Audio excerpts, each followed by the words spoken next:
welcome to the Odds On Favorites podcast, where we're talking sports, entertainment, and sports entertainment, all with an eye on the bottom line. I'm Drew Goldfarb, joined by Rick Rockwell and Taylor Smith. As always, guys, we jump right in with news and notes, taking a closer look at some of the biggest news of the week. 4th of July, right around the corner, and that means hot dogs. 2019 Nathan's Hot Dog Eating Contest is on July 4th, of course, on Coney Island.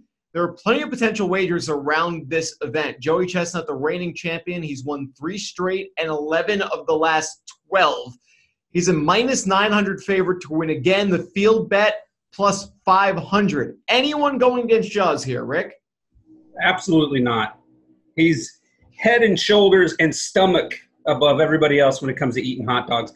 Now, I will say this, though. In this whole circuit of competitive eating, there are other people who can beat him at eating other food items. With that said, he has mastered eating hot dogs. There's nobody that's going to stop him.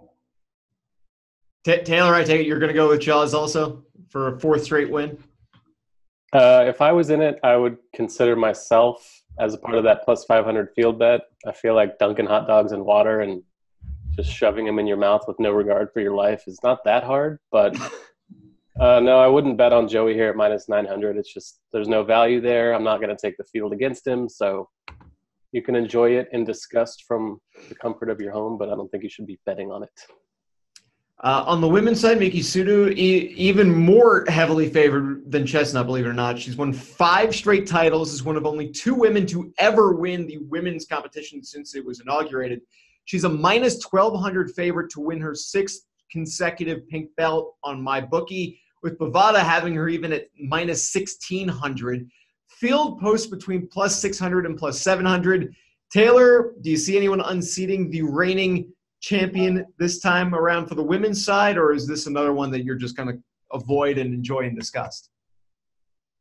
It's a little interesting with the field. You know, she's not obviously as well known as Joey Chestnut, so I think that might attract a little bit of betting interest, but the fact that she's even a heavier favorite, I think, kind of tells you all you need to know.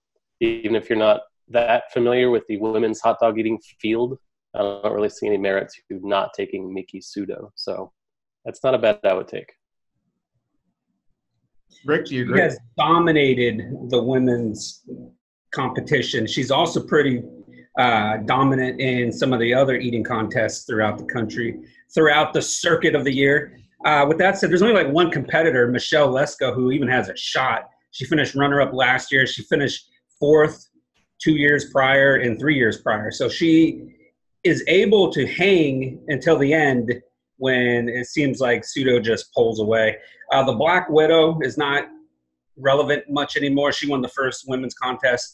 She wasn't even in it last year, or if she was, she didn't place high. And it's been a while since she's actually made it a competition. She's still competing elsewhere, but she's getting up there in age. I wouldn't expect her to be a challenge this contest either. This is all Sudo to win it. Like she has no she has one competitor.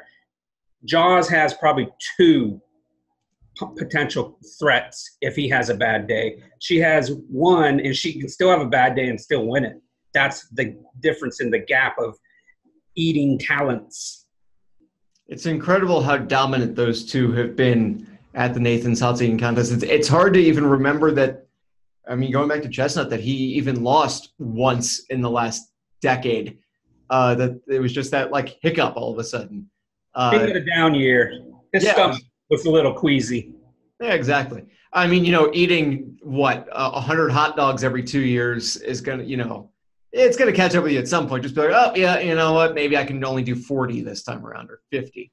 But anyway, Chestnut has broken his own world record for hot dogs consumed in each of the last 3 years, including downing 74 dogs last year. MyBookie has set the totals line to 73.5 hot dogs this year, paying at plus 120 on the over, minus 160 on the under. Rick, will Chestnut at least tie his own record this year? Will he make it 4 straight years that he breaks his own record? Or is the under the smart money here?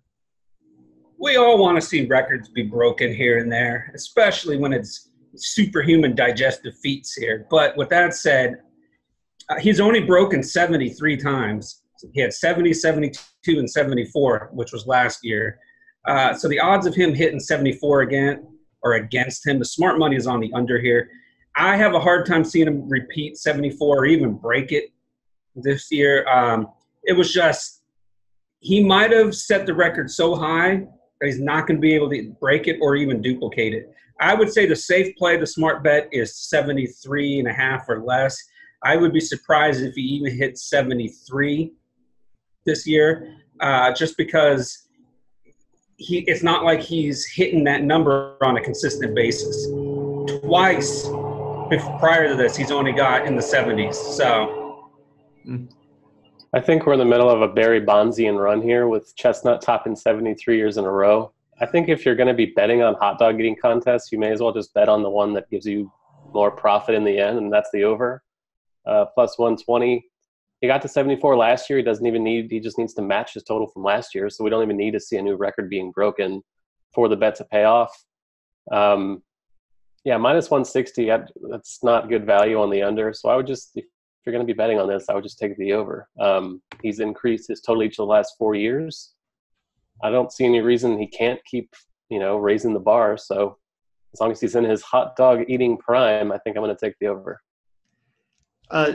Doing some quick math here, in order for him to eat 74 hot dogs as he did last year, it is the length of time in the event has changed, or changed years ago. Rick, it is 10 minutes now, correct?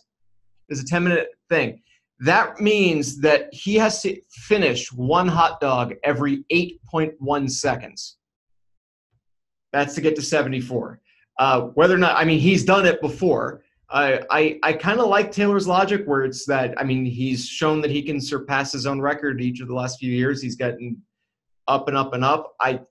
It's just mind-blowing to me to get to that kind of a number. So I don't know that it's I think that if you're trying to bet on it and you're looking for value because you're betting on a hot dog eating competition, I like Taylor's logic behind that.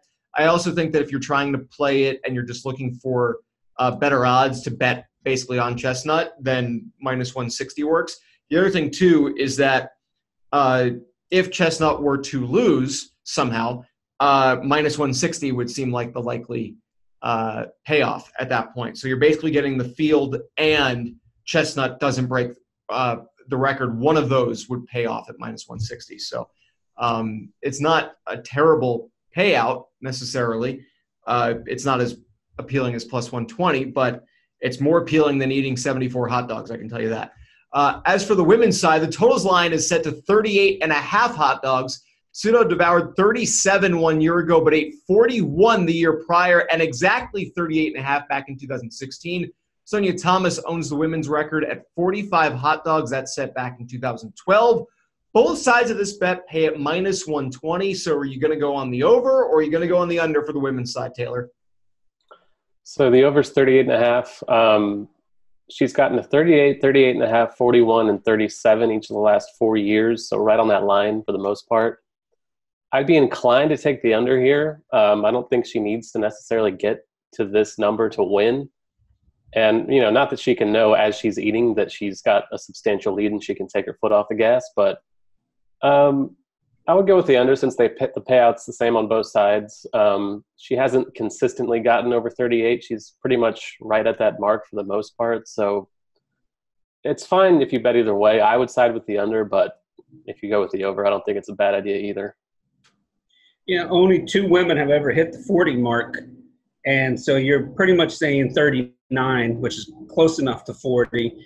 And she's won every year for the last handful of years, and only one time she's gone over this mark. The odds are against her duplicating that, hitting the over again. The smart play is going on the under here just because of her past experience in this competition, the hot dogs she's been able to down. I'm going with the under. I think that's a safe bet in this prop bet. I agree with you that it's the lack of the consistency as far as where she hits with her number.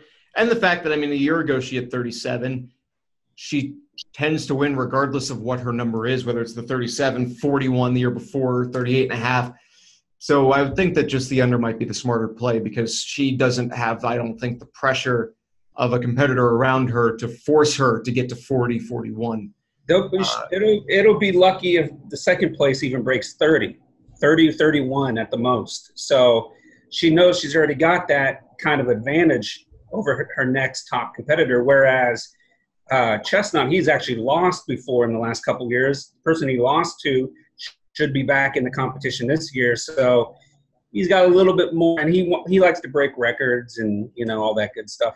And and they're going to be doing a 30 by 30. ESPN is on the hot dog eating contest. So it's going to be exciting. A 30 for 30, which, I mean, shouldn't it be like a 74 for 10 at that point if you're going to do, you know? I don't know, but hopefully it's sponsored by like Tums or Pepto-Bismol or something like that. Well, the women's belt originally was by Pepto, wasn't it? That's why it's the pink belt. That's what they were alluding to, yes. Yeah. And the other one was mustard. Yep. Although, I mean, yeah, it's I personally enjoy hot dogs, but I don't know. I like them with mustard, with ketchup, maybe some onions. I'm getting hungry just because of this. Yeah, lunch comes after we're done recording this for me, so we will power on through. No hot dogs for me today, though. Maybe next week. Wimbledon begins on Monday. The draw isn't until Friday. We're recording this on Wednesday, so we don't know exactly how the bracket stacks up as we're breaking this all down. Just that little caveat aside, Rick and I have a preview of the tournament on the Odds On Favorites YouTube channel where we go in-depth on the event. Rick, who do you think wins the tournament for the men and the women when things pick up? Who are the favorites betting-wise that you're keeping an eye on? Okay, so I think it's pretty clear on the men's side. It's Novak Djokovic's tournament to lose. He won last year. When he's healthy, he's the best player in the world, except when he's on clay, because Nadal proved that he's still the best, and Dominic Thiem proved that he's the second best. With that said, we're back on grass. We're on a surface that Nadal is not the master at. We're on a surface that Federer is better at and Djokovic is better at. Now, you and I talked about it, you know, before we started shooting, was we got the seeding already. That came out today or early Wednesday morning. Waiting for the draw, though, is going to be the key to the women's side. To the men's side, basically what's going to happen is more than likely Nadal is going to be in the same side of the bracket with Djokovic, which means you have to play Novak in the semifinals instead of in the finals. He was hoping to be the number 2 seed, so he would avoid that and make it basically have a better chance of making it to the finals, when anything can happen once you get to that point. So he'll have to go through Djokovic and maybe Federer if Federer makes the finals to win. So Nadal's the biggest loser when it comes to the seeding on the men's side. Regardless, it's Novak versus the field. Novak should win this tournament as long as he doesn't get injured or have any health issues or whatnot. It's the women's side that's really a challenge. It's not as wide open as the French Open was, but it's still going to be challenged. They have their seeds out, and Ashley Barty's number 1. Serena's 11. Then you got a couple in there in between, like Kerber, who won last year, Osaka, who was the world number 1, but Barty just passed her up from winning the French Open. Kiki's 4th. So it's hard to sit here and say, well, we got to go with the number 1 in the world, because it's been since 2003, I think, since a woman has won the French Open and Wimbledon back-to-back. It's at least the early 2000s. Serena Williams was the last one to do it, which is not a surprise. So I don't think Ashley Barty's going to win. She's number 1 ranked. She's not even that great on grass, and she's even admitted it herself. So I think that means it comes down now to like Osaka, Kerber repeating, a healthy Serena Williams, and possibly even Kiki, who was playing well until she got really sick and had her issues in the French Open, which we've already chronicled in previous episodes. With that said, I think you can go with either of those 4 there and have a chance at winning. All of them offer decent value. They're all anywhere from like plus 600 to plus, I think, 1,400, depending on the betting site. So you got good value when picking there. It's hard to go against Serena because if she's healthy, she is dominant, but she hasn't won in Wimbledon since 2016.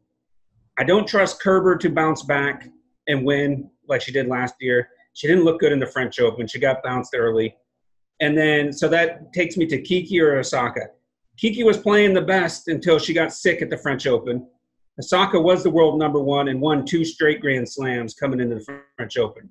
I'm leaning between one of those two, like I did with the French Open. I guess I'm glutton for punishment and doing it again for Wimbledon. It really comes down to the draw, and that's the hard part here. That's why we had you mention it, because it matters where these ladies are seated in terms of the brackets and who they're going to play before they get to the quarterfinals, the semifinals, and then the finals. So I'm right now, without being able to look at the draw, I'm gonna go with Osaka to win it. I do feel like once the draw comes out, I should have the right to switch my pick and say either Kiki or Serena, depending on where they're matched up. But that's pretty much what I'm looking at, one of those three right there. And I'm going to go with Osaka since I have to give a pick right now. I think like Rick was saying, it's pretty clear cut on the men's side with Djokovic. I don't hate the value on Federer at plus 330, just because he's Federer and he has the great history on grass. He has a better chance against a guy like Nadal, obviously, on this kind of surface. So Federer is a fine bet at plus 330. I just don't think I'd go anywhere except he or Djokovic. The women, like Rick was saying, that's more wide open. Serena plus 550. Just based on how she's played, it's not a great bet just because she hasn't looked like herself necessarily.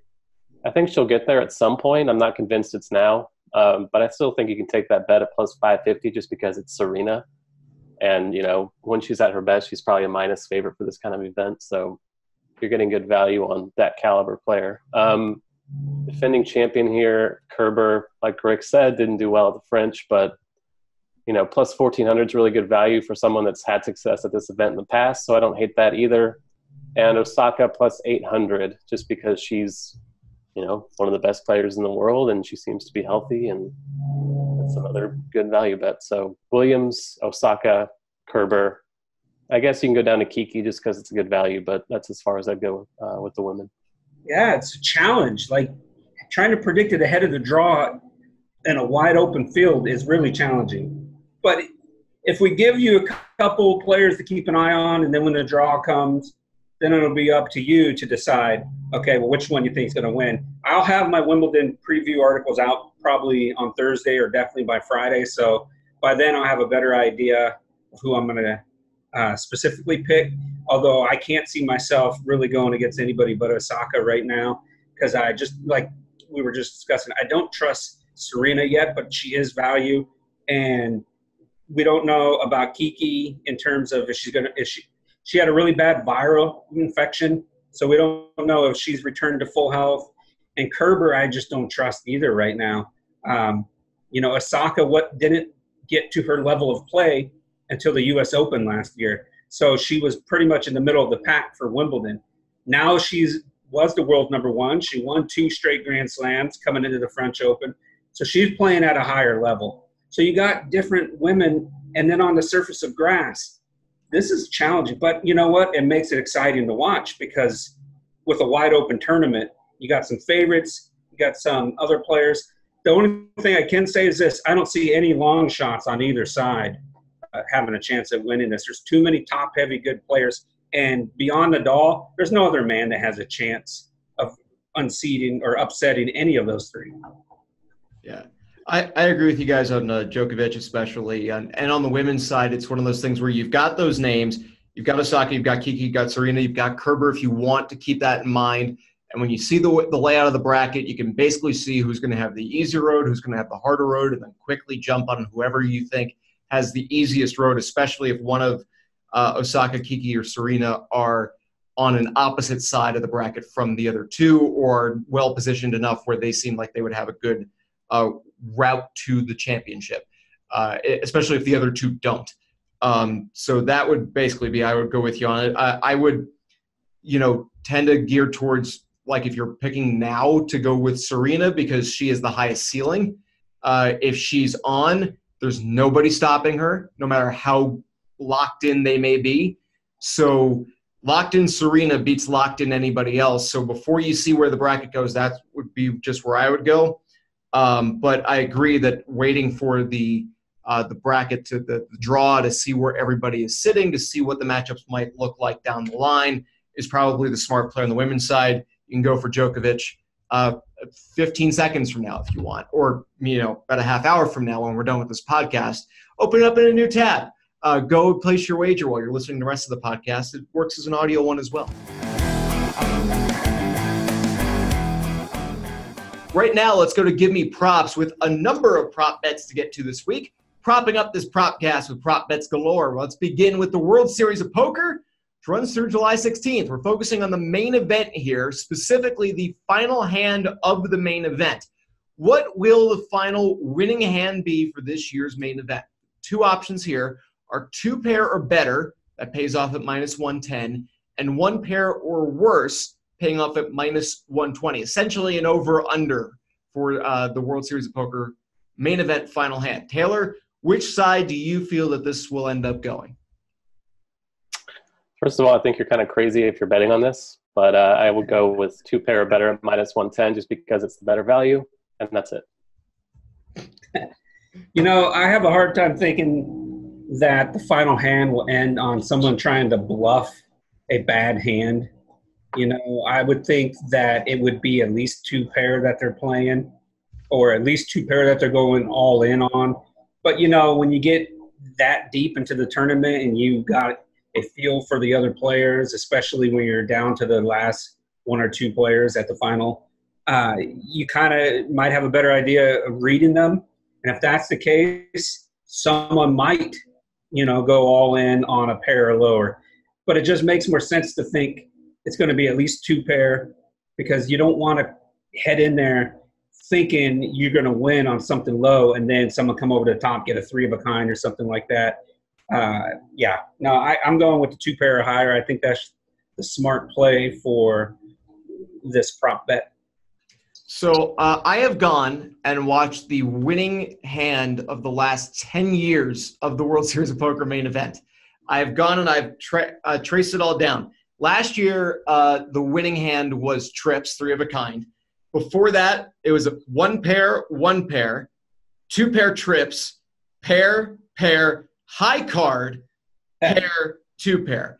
What ends up happening is that if you're in a situation where one player, because you're going heads up, if one player has ace 10 and the other player ends up with, queen jack, that may end up resulting in an all-in pre-flop where neither player hits, but one player is already all in. Statistically, over the last 10 years, not that previous history is indicative of future results, in the last 10 years, 4 times it has been 2 pair or better, 6 times it has been worse, just a single pair, or in one case back in 2011, a high card.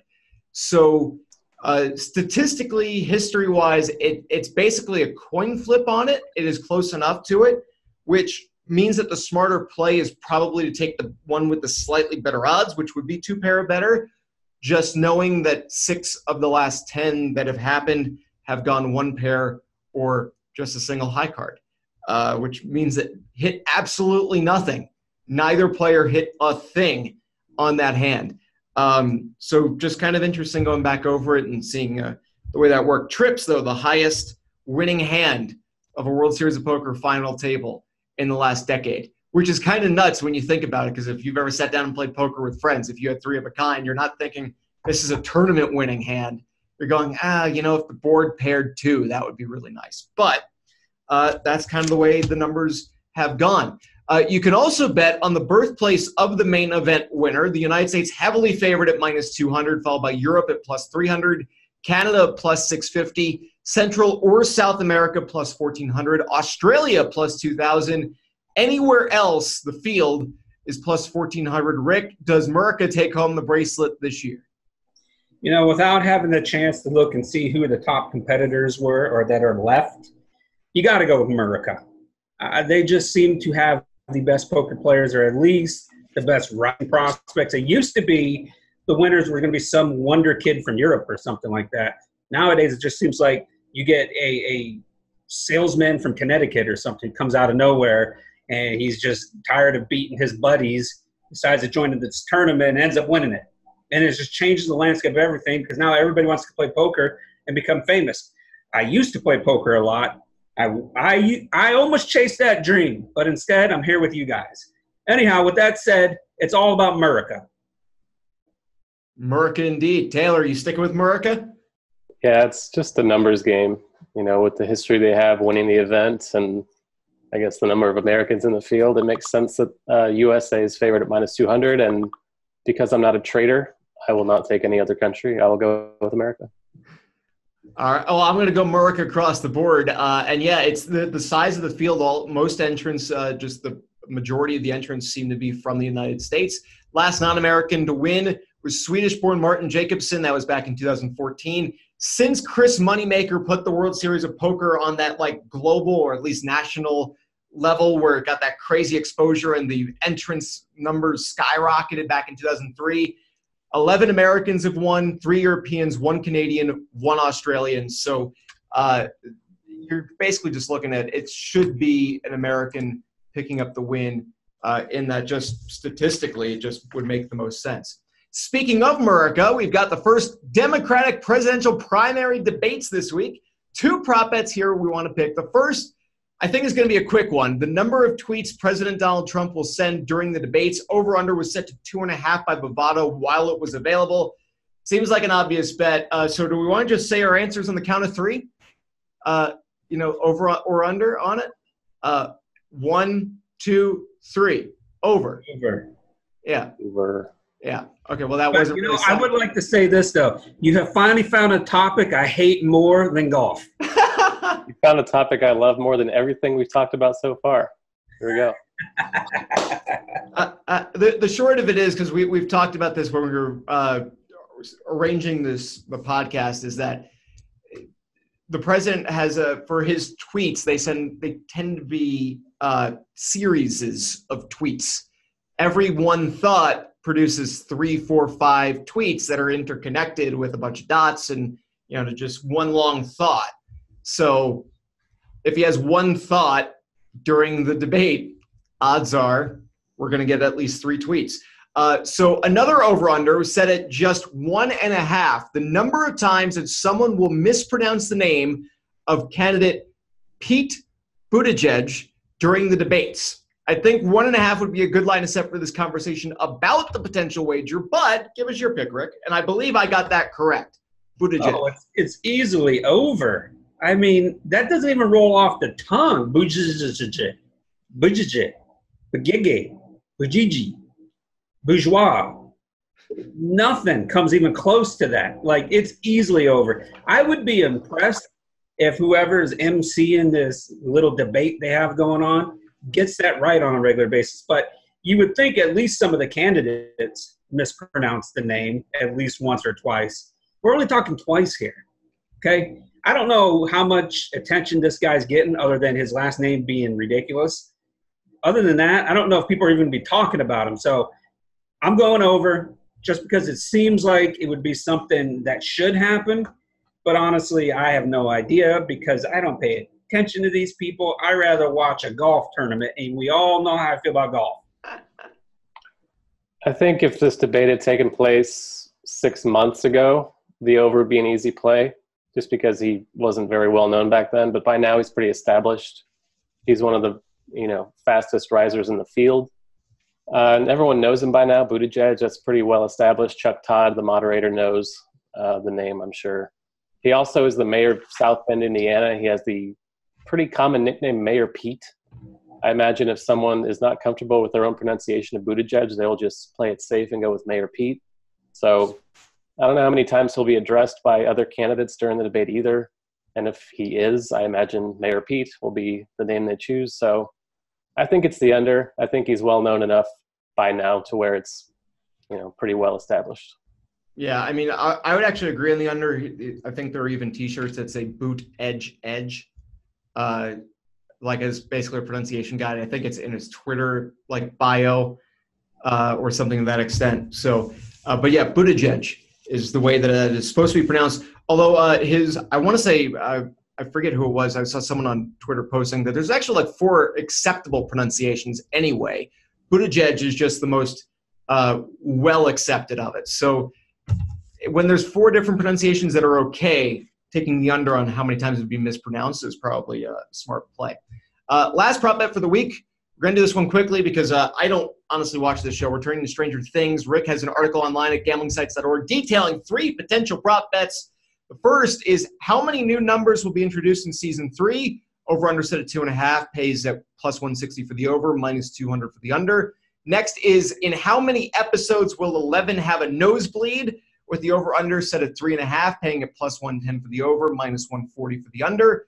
Finally, it's will season 4 be the final season of Stranger Things? That's the first one of these that's saying it feels right saying that, where I don't feel like I'm being thrown for like as a joke. Yes pays at plus 120, no pays at minus 150. You two are fans of the show. I've never seen an episode. You guys can just debate it a little bit here, probably take a couple minutes. What do you think is the best value and the biggest lock of that bunch? Rick, Rick, Taylor, go for it. Taylor, I'll let you go first on this one. I'll take will season 4 be the final season at yes at plus 120. The show stars a bunch of kids. The kids are getting older. They will soon not be kids any longer. It'll be weird if they're adults and still doing the same stuff. I think season 4, there's a decent chance it's the final season. As far as I know, there's not been a 5th season announced. So at this point, I think among those bets, that's the one I would take.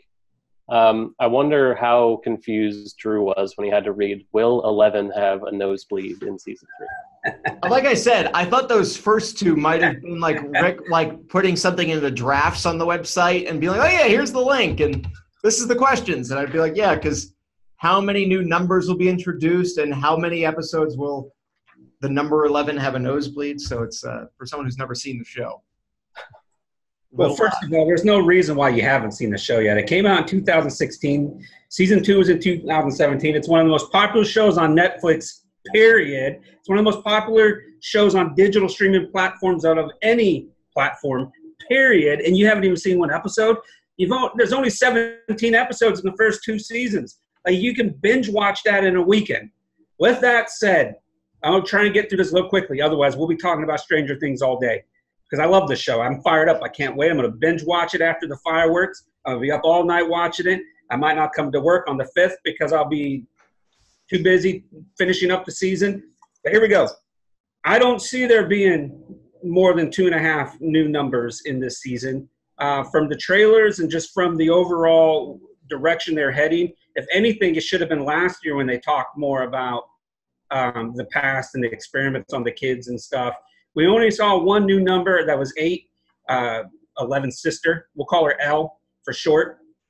So with that said, even though this season looks like it's going to be crazy and they're taking on the big mind flayer again and all his cronies and stuff, no, go under on that. I don't see 3 new numbers. We might get 1. I don't see 3 new ones. Next one with the nosebleeds. This one has to be over 3.5. Like, she has a nosebleed almost every single episode. If you go back to season 1, anytime she uses her powers to any length of time, she gets a nosebleed. It's like a side. I talked a little bit about the theories of why she gets it and how they make her nosebleed. First of all, it's real creepy when it just and they have to like zoom in on it too. It's like, yeah, we know her nosebleeds. We don't need to see it in the close-up, okay? Lastly, and here, well, so basically, I think it's going to be at least 4 episodes of nosebleeds. At least 4, at least half the season. Season 3 is only going to have 8 episodes, which is lame. I wish there was more. I'm picking at least 4 episodes. She has a nosebleed in. Did you see the chaos that's going to happen in the trailer? She has to have a bloody nose. Those leaky nostrils are going to be leaking for half the season at least. And then finally, Netflix has not officially confirmed the season 4 yet, but the producer has said they pretty much are going to have a season 4. I believe Netflix is just going to do what Netflix does, wait till the season comes out, everybody's celebrating, and they'll be like, hey, season 4 is coming out. We're going to officially do a season 4. Unfortunately, that probably won't come out to late 2020, which means if there's going to be a season 5, we're looking at early 2022, just based on how long it's taken them to film and produce the show, which is season 3 took them 6 months pretty much to do, and they waited almost 20 months to release season 3 from when they released season 2. So if we're going off that time frame, we're looking late 2020, for season 4. We're looking early 2022 for season 5. I believe there could be a season 5. I hope there's a season 5. If they only end at season 4, I'm just getting nosebleeds thinking about them ending at season 4. We need another season. We need a 5th season. We need to see them go to college. Do it. We're gonna move on in a second. I sometimes get a nosebleed if I'm like skiing at high altitude or something. Like that's happened to me before, but I don't go by my name isn't also a number. So maybe I'll have to check it out. Who knows?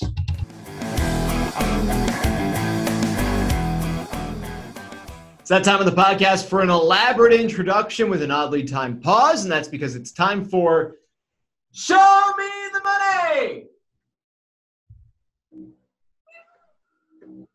Lines, where we look ahead to this weekend's games and events and their current money lines. After spending a week turning both left and right at Sonoma, NASCAR returns to just turning in one direction at Chicagoland. Rick, who do you think takes the checkered flag this week when they're done turning left? Hey, first of all, shout out to Martin Truex Jr. Thank you for making me look smart once again. I appreciate it. You dominated that race like I thought you would. I did think Clint Bowyer would do a little bit better, but he kind of faded there in that race. Kyle Busch actually performed better than I thought he would. Coming into this week, Kyle Busch, Martin Truex Jr., Brad Keselowski, and they'll throw in Kevin Harvick, but like I say every single week, until he wins, stay away from him. So we go back to those 3 guys, Keselowski, Truex, Busch. Busch won last year. Truex won 2 of the previous 3 years, and Keselowski won twice, roughly in that span. Harvick won the first 2 races at Chicago, which was at least a decade and a half ago. With that said, this is hard. Everything in me wants to go with Truex to win it again because he's just got a lot of momentum going. He's finding his groove. He's racing well. He's pretty much right up there with Kyle Busch in terms of being the best drivers in NASCAR. You can add Logano to the mix since he's the reigning champ. But don't forget, Truex won the championship in 2017. He's now tied with Kyle Busch for the most wins this season. I would say out of the 3, Brad Keselowski's probably the longer shot of the 3, even though his odds are really close. He's one of the favorites this week. But just because he's had so many ups and downs this season, it's hard to think, is this going to be the week that Keselowski has his up and wins? So that leaves me with Kyle Busch. Kyle Busch won a couple weeks ago. He's got 4 wins on the season. He's a threat to win every week. I mean, let's be realistic here. Kyle Busch is a legit threat to win every single week. That's because he's the best driver. And not just NASCAR, but truck racing, Xfinity also. The man for 200 career wins spanning all 3 of those divisions. Nobody else has done that. That's impressive.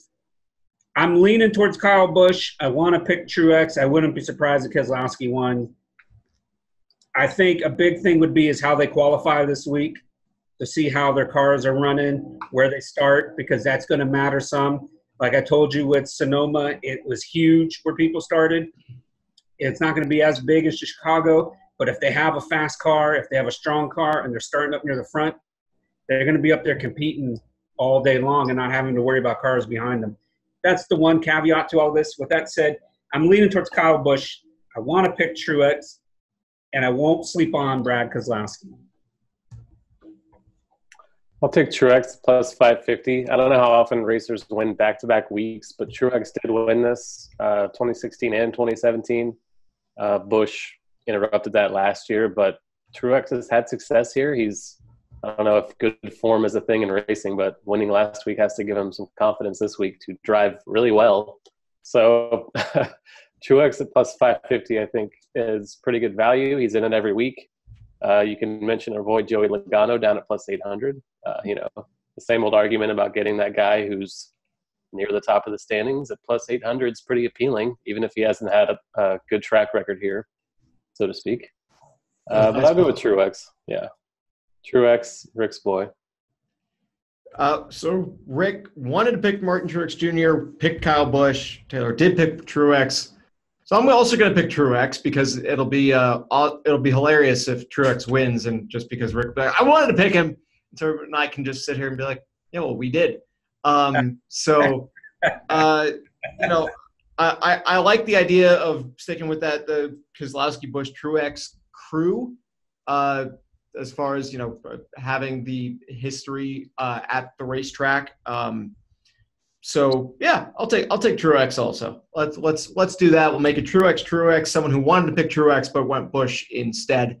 But now we move on to the UFC, because UFC is at the Target Center in Minneapolis, Minnesota this weekend. Headline bout features a heavyweight clash between number 2 Francis Ngannou and number 3 Junior Dos Santos. Ngannou is favored at -280. Dos Santos comes in at +220. Rick, we'll go to you first on this one. The heavyweight fights are always a blast to watch, especially at this level in the rankings. But how does this one look to you as far as betting on it? So wait, what odds did you quote there for a second for the guys? Because they changed a little bit. I had Ngannou at -280 and Dos Santos at +220. Okay. That was as of maybe like 12 hours ago. Okay. Man, the Predator, he is a beast, and he's a favorite for a reason. He destroyed Cain Velasquez a couple months ago, and even though he looked like he was done being at the upper echelon a year and a half ago, especially when he lost to the former champ, Miocic, but he's come back strong. He looks like the most vicious heavyweight right now in the division. And then you got Junior Dos Santos, who people have been trying to write off for years. And he keeps coming back, and he keeps beating top contenders in the division. Now we're set up with a fantastic heavyweight battle. Like, this whole card is all about this fight right here. To determine who will be the number 1 contender in the heavyweight division, basically is what this is. And you have 2 guys that love to try and knock out their opponents, especially with the Predator, who literally looks like he's taking someone's head off at times. This is tough. Like, Dos Santos has a chance if he can withstand some of the early flurries, if he can keep it at a distance and box him, because he's one of the best striking heavyweights in recent memory. He's got that advantage. I don't know if he's going to be able to get him to the ground and take control down there.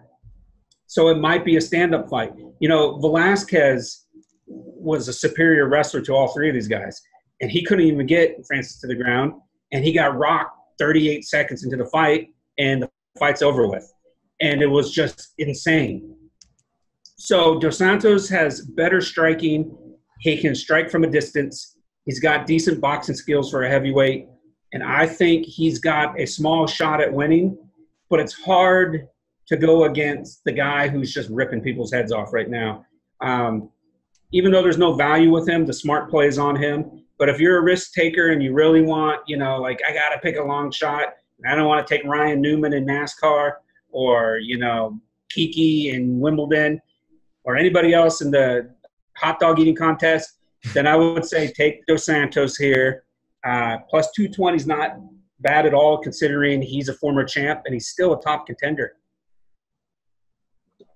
It's pretty intimidating if that guy's actually tearing people's heads off, like Rick said. I feel like that would be a pretty big advantage if you're a fighter and you can tear someone else's head off. But the odds are such that it's really scary to bet on Dos Santos. Plus 220 is a nice number, obviously. Good upside there. Rick made a pretty good case for him. But minus 280, like, you're betting against that. That's kind of nerve-wracking. The value's obvious, but it's not something you can really go all in on. Fights like this can be fairly unpredictable. Usually the chalk holds, but I do like the case Rick made for not one, but Dos Santos. So if you want to flyer on that, I don't mind it, but it's kind of, I wouldn't go all in recommending it either. Just because I said you had a good pun with the whole track record thing in the last question, the pun thing, you're punishing us with that.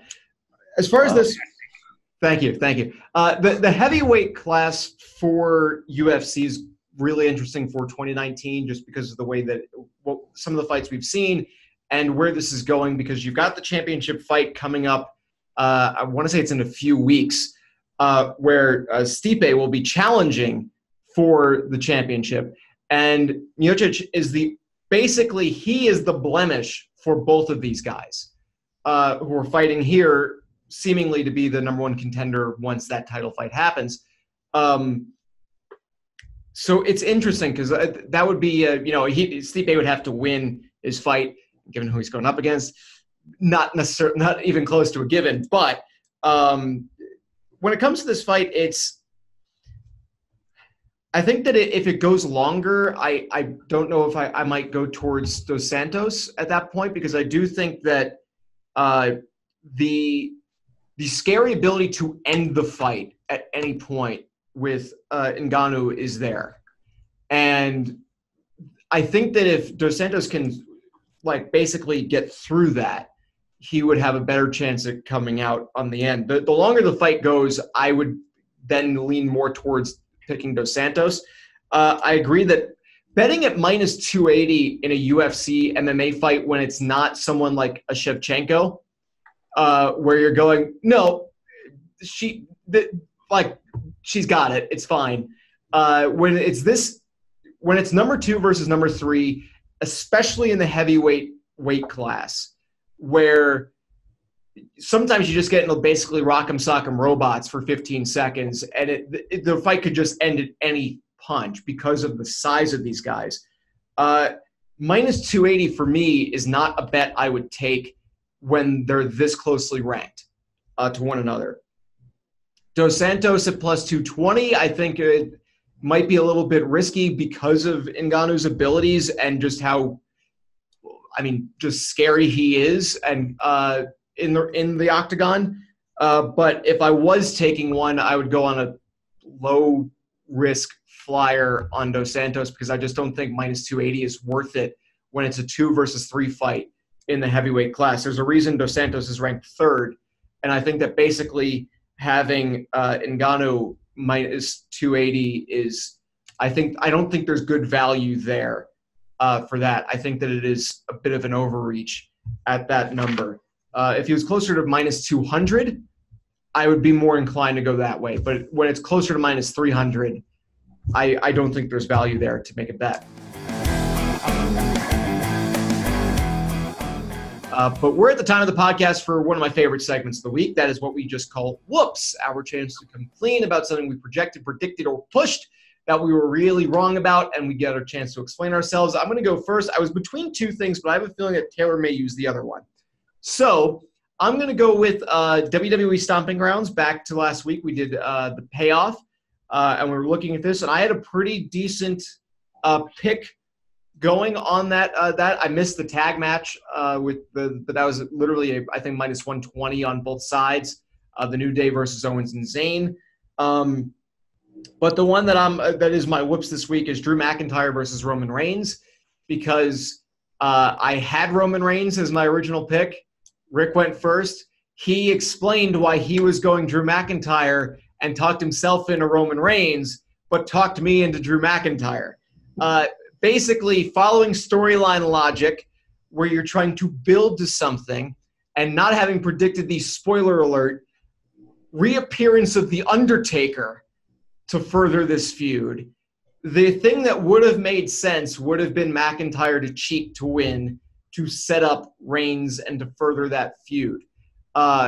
Reigns winning really didn't do that, but then the 2-on-1 attack, so he gets a tag team partner, and it's The Undertaker. Couldn't have seen that coming because they're not going to be in Saudi Arabia anytime soon. So The Undertaker coming back for a non-Saudi Arabia show sounds awesome, as long as it's a quick match, but it's unexpected. So that is my whoops, was taking Drew McIntyre to beat Roman Reigns at WWE Stomping Grounds. Rick, what is your whoops of the week this week? I did pretty well last week, so I really had to dig deep to try and find something that was a whoops. It's kind of hard, but after sitting here and thinking about it, I guess I'm going to have to go with the UFC event last weekend. I think I ended up going 7-5 on my picks, but what really was upsetting was there was a couple of them there where I flat out said, this person is a legit upset.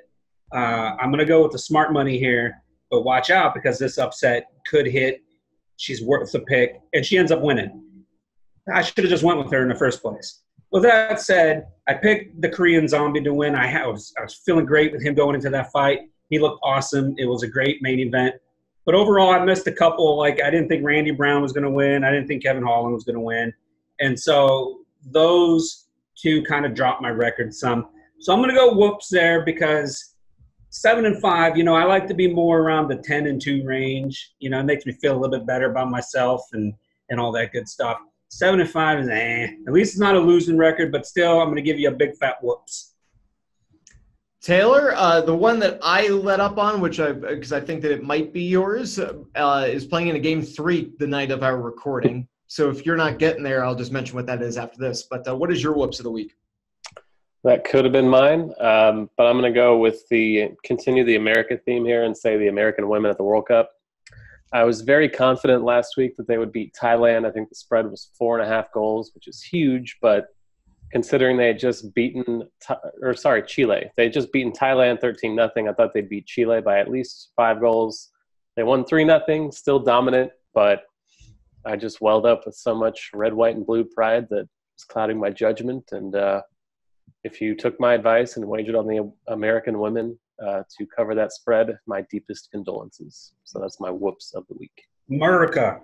What we were referring to, what I was referring to, was Michigan at the College World Series. The night of our recording, they're playing Game 3 against Vanderbilt. They were a team that, in the early projections, I think that both Taylor and I had said was probably likely to be one of the first teams eliminated from the College World Series in Omaha.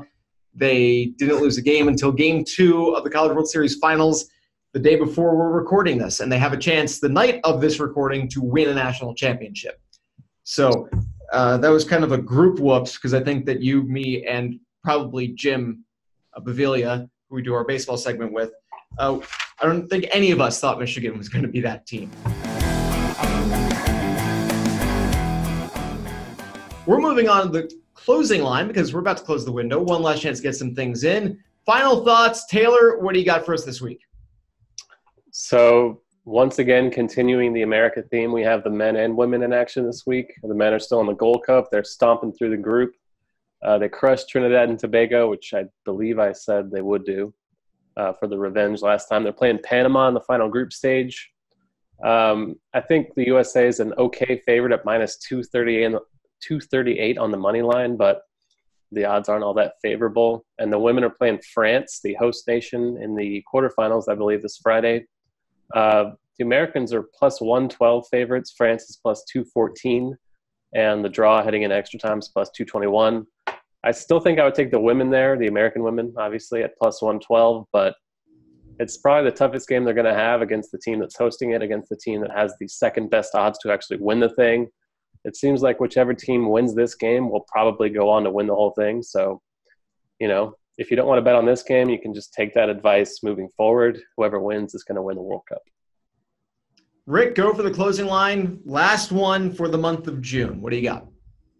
Well, you know, one thing we didn't talk about was NBA free agency starts on Sunday. So I'm actually kind of excited to see what happens because my hometown Sacramento Kings are supposed to be a player this summer in free agency. They're going to have a lot of money. So I'm pretty excited to see what they do on Sunday. Hopefully they make a few moves. Other than that, you know, Stranger Things doesn't come out till next week.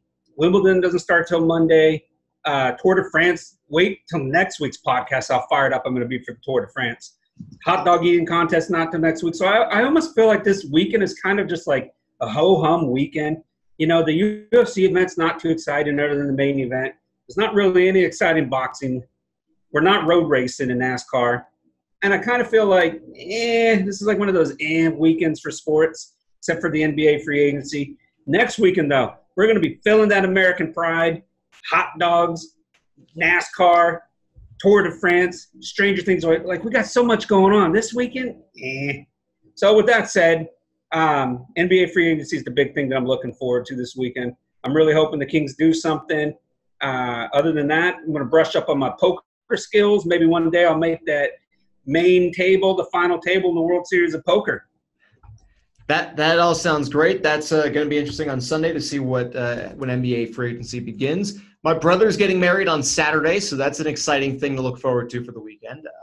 So that'll be awesome. But yeah, next week we've got a lot. We've got NBA free agency begins on Sunday. July 1st is the beginning of NHL free agency, which is basically all free agents typically sign in the first 6 hours of that period opening. So that'll be exciting. We've got some development camps going for hockey too.